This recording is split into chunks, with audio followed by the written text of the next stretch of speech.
හැමෝටම සුබ දවසක්. අද අපි යනවා මෙහි චෙරි කඩන්න. ඒ කියන්නේ මේ දවස්වල ගොඩක් පළතුරු තියෙනවා. ඉතින් අපි දෙන්න මේ අද නිවාඩු දවසේ පොඩ්ඩක් පළතුරු ටිකක් කඩන්න ආවා. මේ තියෙන්නේ මේ වගේ පාරවල් අයිනේ ගොඩක් ගස් තියෙනවා. චෙරි ගස්, ඒ වගේම මේ දවස්වල එක එක පළතුරු වර්ග හැදෙනවා.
වර්ගයක් මෙන්න මේ මිටි එක මාර රසයි. මේක මේ ඉඳන කාලේට මේ අපි ඇවිල්ලා කඩාගෙන යනවා. මාර රසයි මේක පාරයි තියෙන්නේ.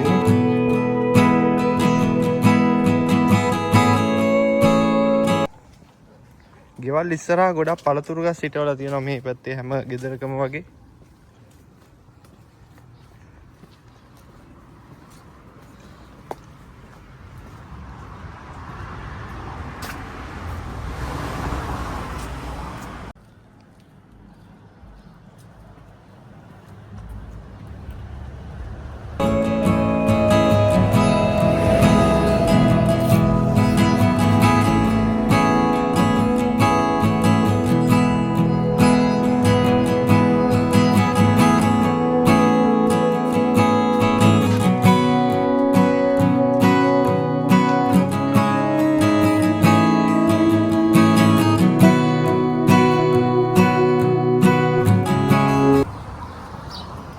මේ තියෙන ඇපල් ගහක් මේ ඇපල් ගෙඩි පිරලා තියෙනවා.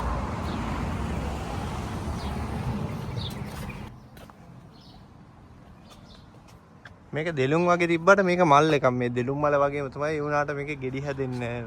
හැම ගෙදරකම වගේ තියෙනවා ලස්සන මේ මල් එක.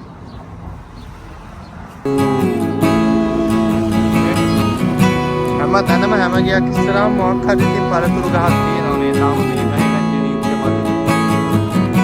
තව ගහක් තියෙනවා මෙතන. තව මිදිවැල් තියෙනවා.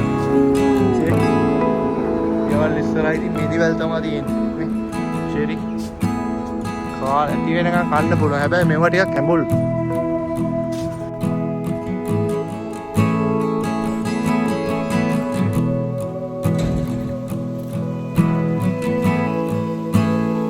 අන්න වරණ මේ තියෙන ගෙයක් මේ අතහැරලා දාපු ගෙයක්. මේ ඒ කියන්නේ මෙහෙ ගොඩක් මේ මේන් සිටි එකෙත් මේ ප්‍රධාන මේ ටවුන් එකෙත් තියෙනවා මේ වගේ අතහැරලා දාපු ගෙවල්. මේ අවුරුදු ගානකින් නෑ ඉතින් ගොඩක් රුමේනියන් කට්ටිය යනවා වෙන රටවල් වලට. ඉතින් ගෙවල් වල වයසක අය මැරුණාට පස්සේ ගෙවල් ඉතුරු වෙනවා මේ. අතු ගානකින් ක්ලීන් කරලා නැහැ.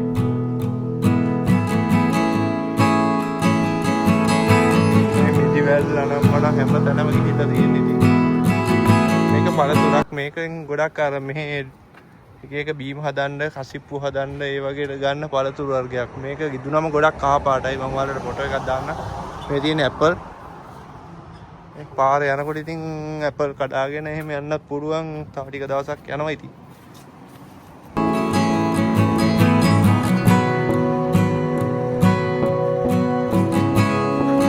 ඊට පස්සේ අපි ලිඩ්ල් එකට ආවා. ලිඩ්ල් එකේ තියෙනවා ගොඩක් පළතුරු වර්ග. මම ඔයාලට පෙන්නන්නම්. රුමේනියාවට එන්න ඉන්නවා නම් මේ වගේ පළතුරු try කරලා බලන්න. ආවට පස්සේ ගොඩක් රසයි. බ්ලූබරි